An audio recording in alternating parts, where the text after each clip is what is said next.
ETFs and index funds काफ़ी ज़्यादा popular होते जा रहे हैं, लेकिन ये होते क्या हैं और आखिर क्यों इन्हें सबसे सेफेस्ट तरीका माना जाता है स्टॉक मार्केट में इन्वेस्ट करने का, जानेंगे इस वीडियो में।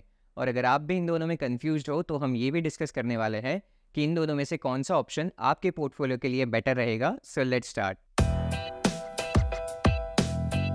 तो सबसे पहले ये समझते हैं कि आखिर ईटीएफ्स और इंडेक्स फंड्स होते क्या हैं। तो इंडेक्स फंड्स म्यूचुअल फंड्स की एक ऐसी कैटेगरी है जो सेंसेक्स और निफ्टी जैसे इंडेक्स को हूबहू इमिटेट करते हैं, और जिस भी इंडेक्स को वो ट्रैक कर रहे हैं उनके जितने ही रिटर्न्स आपको जनरेट करके देते हैं। और वहीं दूसरी तरफ ईटीएफ्स कोई म्यूचुअल फंड की कैटेगरी नहीं है, बट इनमें भी म्यूचुअल फंड्स की तरह कुछ स्टॉक्स का पूल क्रिएट किया जाता है और ये ट्रेड होते हैं लाइव मार्केट में। आप इन्हें बाई सेल कर सकते हो लाइव मार्केट में किसी ब्रोकर के थ्रू, और ये स्टोर होते हैं आपके डीमैट अकाउंट में। दोस्तों, अगर आप stock market, mutual funds and personal finance के बारे में हर हफ्ते कुछ नया सीखना चाहते हो तो चैनल जरूर सब्सक्राइब कर लेना एंड पोस्ट नोटिफिकेशन बेल भी जरूर ऑन कर देना ताकि कोई भी इंपॉर्टेंट वीडियो अपडेट आपसे मिस ना हो। Do you guys know that 68% से भी ज्यादा म्यूचुअल फंड्स निफ्टी 50 के भी परफॉर्मेंस को बीट नहीं कर पाते हैं, और यही रीजन है कि ज्यादातर इन्वेस्टर्स अपना पैसा इंडेक्स फंड्स में इन्वेस्ट करना पसंद करते हैं। एंड अलोंग विथ इट काफी सारे इन्वेस्टर्स ईटीएफ्स की तरफ भी लगातार अट्रैक्ट हो रहे हैं और ईटीएफ में भी अपना काफी सारा पैसा इन्वेस्ट कर रहे हैं, क्योंकि ईटीएफ में काफी सारी ऐसी चीजें हैं जो इंडेक्स फंड्स में नहीं है। तो चलिए अब देखते हैं इन दोनों के बीच कुछ मेजर डिफरेंसेस जो आपका डिसीजन इजी बना सकते हैं कि आपको इंडेक्स फंड्स में अपना पैसा इन्वेस्ट करना चाहिए या फिर ईटीएफ्स में। सबसे पहला डिफरेंस है दोनों का management style. Index funds 100% passively managed होते हैं, जबकि ईटीएफ्स एक्टिवली और पैसिवली दोनों तरीके से मैनेज किए जाते हैं। आज के टाइम पर यूएस में 20% से भी ज्यादा ईटीएफ्स एक्टिवली मैनेज्ड हैं, और इंडिया में भी ये नंबर्स काफी तेजी से ग्रो करने वाले हैं आने वाले टाइम में। तो ईटीएफ में आपको ये एक हायर बेनिफिट मिलेगा कि आपके पास काफी सारे मल्टीपल चॉइसेस अवेलेबल होंगे। जो भी मैनेजमेंट स्टाइल आपको पसंद है उस हिसाब से आप एक्टिव और पैसिव ईटीएफ चूज कर सकते हो, जबकि ये ऑप्शन आपको इंडेक्स फंड्स में नहीं मिलेगा। सेकेंड मेजर डिफरेंस है इन दोनों का ही ट्रेडिंग स्टाइल। ईटीएफ में इन्वेस्ट करने के लिए आपके पास एक ब्रोकर और डीमैट अकाउंट का होना बहुत ज़्यादा ज़रूरी है, क्योंकि ये लाइव मार्केट में ट्रेड किए जाते हैं।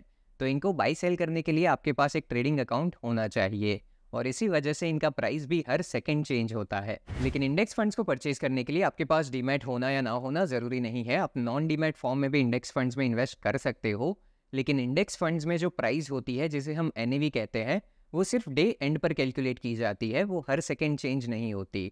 आप जब भी अपना बाय या सेल ट्रांजैक्शन प्लेस करोगे, उस डे एंड पर जो भी उसकी प्राइस कैलकुलेट होगी उस हिसाब से आपका ट्रांजैक्शन एग्जीक्यूट होगा। तो इंडेक्स फंड्स में आप बाय सेल करते वक्त लाइव मार्केट प्राइस का बेनिफिट नहीं ले पाओगे, डे एंड के हिसाब से ही आपके ट्रांजैक्शंस एग्जीक्यूट होंगे। Third difference is minimum investment requirement. तो जनरली इंडेक्स फंड्स में इन्वेस्ट करने के लिए 500 से 1000 के बीच एक मिनिमम लिमिट सेट की जाती है, जो कि हर एक फंड के लिए डिफरेंट होती है, और आपको अपने उसी इन्वेस्टमेंट के प्राइस के हिसाब से यूनिट्स मिलते हैं। जबकि दूसरी तरफ ईटीएफ्स में यूनिट्स परचेज किए जाते हैं, जिनका प्राइस यूजुअली 1 रुपीज से लेके 200 रुपीज के बीच में होता है। तो सपोज किसी ईटीएफ के एक यूनिट का प्राइस 50 रुपीज है, तो आप मिनिमम 50 रुपीज से भी उस ईटीएफ में अपना इन्वेस्टमेंट शुरू कर सकते हो, जबकि इंडेक्स फंड्स में इन्वेस्ट करने के लिए मिनिमम अमाउंट 500 से ज्यादा होगा। Fourth major difference is there expense ratio. तो यूजुअली ईटीएफ्स का एक्सपेंस रेशियो इंडेक्स फंड से कम ही होता है, जिसका एग्जांपल आपको स्क्रीन पर दिख रहा होगा। लेकिन ईटीएफ्स को बाय सेल करते वक्त कुछ एडिशनल चार्जेस भी साथ में जुड़ जाते हैं, जैसे कि brokerage, STT, taxes, transaction charges वगैरह। ये चार्जेस आपको इंडेक्स फंड्स में नहीं पे करने पड़ते। लेकिन अगर आपका इन्वेस्टमेंट अमाउंट 2000 रुपीज से ज्यादा है तो ये एडिशनल चार्जेस आपके एक्सपेंस रेशियो में इतना ज्यादा फर्क नहीं डालने वाले हैं। आपका एक्सपेंस रेशियो फिर भी कम ही रहेगा इंडेक्स फंड के एक्सपेंस रेशियो से। अगला मेजर डिफरेंस है लिक्विडिटी। इंडेक्स फंड्स का एयूएम यूजुअली काफ़ी लार्ज होता है, जिसमें से उनको थोड़ा अमाउंट रिजर्व रखना पड़ता है, जिसकी वजह से कोई लिक्विडिटी इश्यूज नहीं आते। लेकिन ईटीएफ के केस में ऐसा नहीं है, क्योंकि ईटीएफ्स की फंक्शनिंग शेयर्स की तरह होती है। तो अगर आपको किसी दिन अपना ईटीएफ अचानक बेचना पड़े तो ज़रूरी नहीं है कि आपको अपने एक्सपेक्टेड प्राइस पर ही बायर्स मिले मार्केट में। और ज़्यादातर ईटीएफ्स में ट्रेडिंग वॉल्यूम भी काफ़ी कम रहता है, तो हो सकता है कि आपको लिक्विडिटी इश्यूज भी फेस करने पड़े, क्योंकि अगर आप एक ऐसे इन्वेस्टर हो जिसने काफ़ी लार्ज अमाउंट इन्वेस्ट कर रखा है किसी ईटीएफ में, और आपको जिस भी टाइम पर उसको सेल करना है, अगर उतनी ही क्वान्टिटी के बायर्स नहीं है मार्केट में, तो आपको कॉम्प्रोमाइज़ करके उनको सस्ते प्राइस पे बेचना पड़ेगा, आप महंगे में नहीं बेच पाओगे। तो ऐसे इश्यूज भी आ सकते हैं ईटीएफ में। तो इस केस में इंडेक्स फंड्स आर बेटर। लेकिन अगर आपका इन्वेस्टमेंट अमाउंट काफ़ी लार्ज नहीं है, लार्ज से मेरा मतलब है इन करोड्स, तो अगर उतना नहीं है तो फिर आपको ज़्यादा इश्यूज नहीं आएंगे ईटीएफ्स के अंदर भी।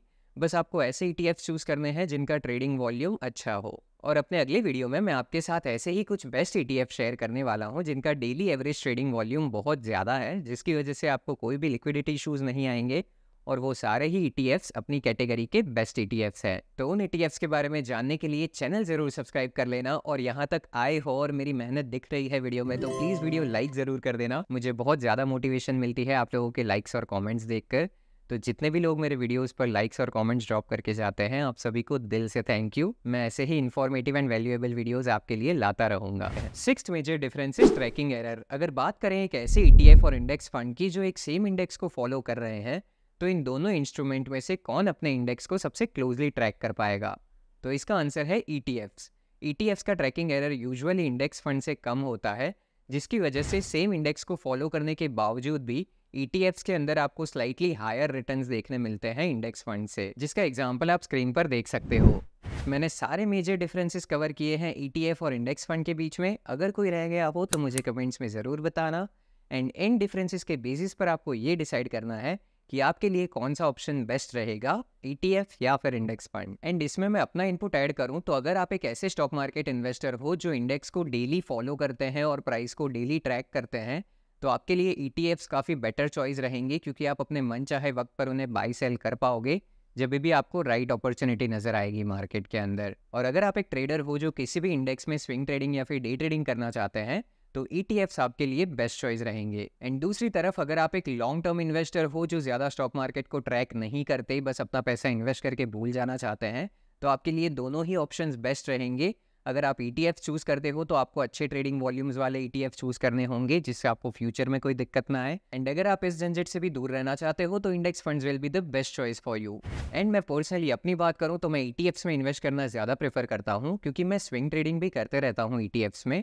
तो जब भी मुझे राइट अपॉर्चुनिटी दिखे और मैं आसानी से बाई सेल कर पाऊँ अपने इन्वेस्टमेंट को, जिस वजह से मैं ETFs को ज़्यादा पसंद करता हूँ। और कुछ ETFs में आज के टाइम पर कम वॉल्यूम के इश्यूज़ ज़रूर है, लेकिन जितनी जल्दी ETFs पॉपुलर हो रहे हैं, आई डोंट थिंक सो आगे भी ये लिक्विडिटी इश्यूज़ रहने वाले हैं ETFs के अंदर। ये एक डिबेटेबल टॉपिक है, आप कमेंट्स में मुझे अपना ओपिनियन बता सकते हो। और अगर आपको अच्छे डेली ट्रेडिंग वॉल्यूम्स वाले ETFs के बारे में जानना है जो अपनी कैटेगरी के बेस्ट ETFs है, तो मेरे अगले वीडियो का वेट करो, मैं इसी टॉपिक के ऊपर नेक्स्ट वीडियो लाने वाला हूँ।